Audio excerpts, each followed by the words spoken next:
What's up, YouTube? Episode 4, weeks 9 and 10 of Pursuing the American Dream Bodybuilding blog with Chad, Gabby, over here at Cognitive Fitness and Nutrition. We got some stuff to talk about, right? So we have a this stuff. week, well, the past 2 weeks, This is week 9 and 10, the topic that we want to talk about and discuss, which occurred to us, is that we thought we would share with everyone, because we were getting a lot of interest, just curiosity about the sport, of course, as we share our journey. Yeah. Share with everyone our opinion on people or individuals that may not necessarily be a good fit for the sport of bodybuilding. So this sport might not be for you if you don't have a good relationship with food or you are unhealed from your eating disorder. It is very common for me to hear girls saying, I used to have an eating disorder in college and in high school, but now I'm a fit girly and I'm ready to do this. It's like, listen up, Patricia.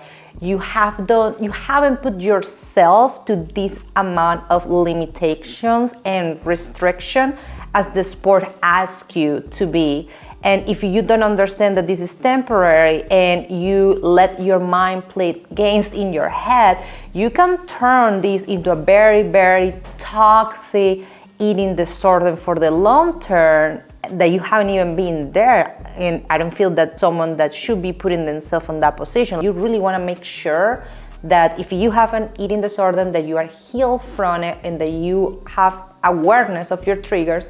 And if you don't have a good relationship with food, like if you see food as clean food and bad food or organic food and trash, no, just don't put yourself in this position, because mentally, as someone that is healed from an eating disorder, I'm constantly battling, and that's why I go to therapy. I have my support system, and well, I do this for a living, so it does helps me to be more aware who you think. That's great. You pointed out. Thank you for sharing. That's always tough, right? But that's part of recovery and everything. It is. And staying on top of it is just being open and honest. But some of the things that you did point out, though, don't necessarily mean that you have an eating disorder, correct? Yeah, because I think it's so easy to get. Thank you, because not because you think dirty food means you have an eating disorder, just extremes. I think a lot of people do, to categorize good, bad, right? Yeah, in so many ways. Normal, but not always in a bad way. Ooh, those cookies are bad. It's not bad. All right, those are badass cookies. Just dense in calories. Yeah. To me, I think individuals that are in a financial situation where there is no extra spending allowed outside of what they're able to live by. So living with a paycheck, or if you have a lot of debt, or if you have a lot of financial constraints. So AKA offspring, home, cars. If you have a ton of things that require regular payments, right? Mm-hmm. These are just, it's not to say that this sport can't be for you, but the sport in itself is definitely a luxury sport. It is very expensive. There is a long list of things that are hard to convey how much they'll cost, because let us know, guys, if you want a list of all of the stuff that we have to spend money on. I think that would be a cool topic also to bring up if people want to get budget the biggest idea. Ones, right? So it's going to be, of course, travel, stay, food, the tanning, the competition, the makeup, federation fee, makeup, hair, the suits, specifically hers, very expensive. Heels. Posing, nutrition, training, coaching, right? Yeah. What else? There's supplementation. There's gym access. If you don't have the means, because you're going to need cardio equipment, you're going to need free weights, you're going to need a lot of machines.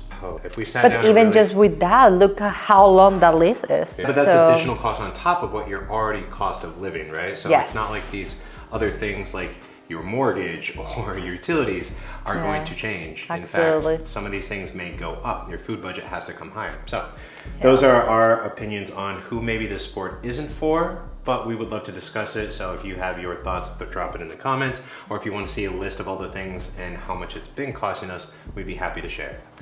So moving right along, Gabby, I want to tell me what your biggest real moment, not REEL, but thank you for clarifying that. My Spanish brain was like, but it's 2025. Let's be real. EL is a much more popular reel today. So when did a moment get real for you from week 9 and 10 of our prep? past 2 weeks. Gillies, coach, this goes to you. When my macros went down one more time, actually there's a beautiful phrase that you mentioned, something about bodybuilding is the only sport that the more progress that you made, the less you look forward to, or something like that, because it is getting tougher and only eating 55 grams of carbs. 55 grams. Thank you for being there with me. No, but even yours. I'm joking, but I'm not joking. You I know you're not. I'm supporting you because it is hard. What about you? What was your most real or open moment for you? When things just got real again, right? Yeah. There's been lots of those moments, but in the past 2 weeks, I think when, I don't know if it's so much a real moment, it's a realization is, wow, my efforts, the more effort I give, the more results I get, the more effort I have to compoundly give to get even less results. So you gotta keep really pushing. Unsexy. You have to pull more calories, increase your activity, and when you are being active, cardio. This past 2 weeks, I have to get my heart rate up into zone 2, right? This is a prime fat burning zone for our body. Our body will utilize glycogen stores. It will pull a lot of fat stores for energy when we get into that zone 2 cardio zone of your heart rate. To get there, my heart has become more efficient. So it is taking me more effort. So I have to move faster and more incline for longer in order to get my heart rate into that zone and stay there. I've heard benefits for horizontal, for other type of things, but actually it's really hard. There's a lot of options for cardio, but getting my heart rate up that high has been a challenge. So that was very real for me this week was, wow, I have to now work even harder to achieve the thing that was fairly easy to get to when we started, because going up a flight of stairs, I hit zone 2, no problem, not anymore. All right. And all right, let's wrap up our video with mindset shift.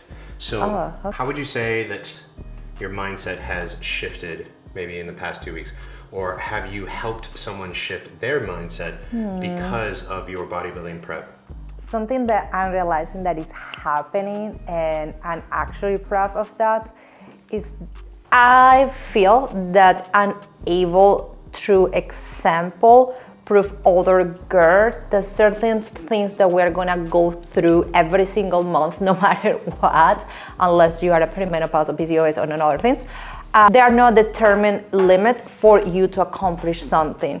So that has been really cool. I have been receiving a lot of feedback from other females about that, and I'm pushing myself. I honestly, majority of the time, don't feel like doing many things, and I'm convincing myself, thanks to the data and the evidence that now we have in research, that having your period, being so low in calories, doesn't mean that your workouts needs to suck and you cannot show up for yourself. And that has been a mind-changing thanks to prep, to be honest, because in the past, I have in the back of my head, but I wasn't deep in the hole to truly have to put it into action.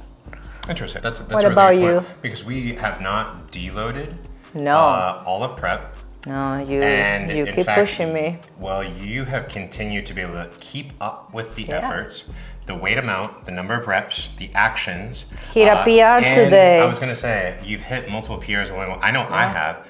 So it's interesting, coming from our powerlifting backgrounds, your performance diminishes when you start to pull calories. So if anybody's trying to cut weight classes, it is common knowledge that your strength is going to diminish, right? But that is a sport of performance, and while our performances still needs to be high in the training, in the cardio, in the posing, it's interesting how we are able to continue to make progress in our resistance training, even though our calories have been pulled to lows that are beyond what is safe, or not safe for not inhibiting your performance. But I also attribute that to good coaching, Chad. That's true. Gillis is a fantastic coach, and he has been helping us along the way. We have been conditioned much earlier. But also your programming too, because you are the one doing our training. So, What about for you? So what is a realization, something that have changed your mindset?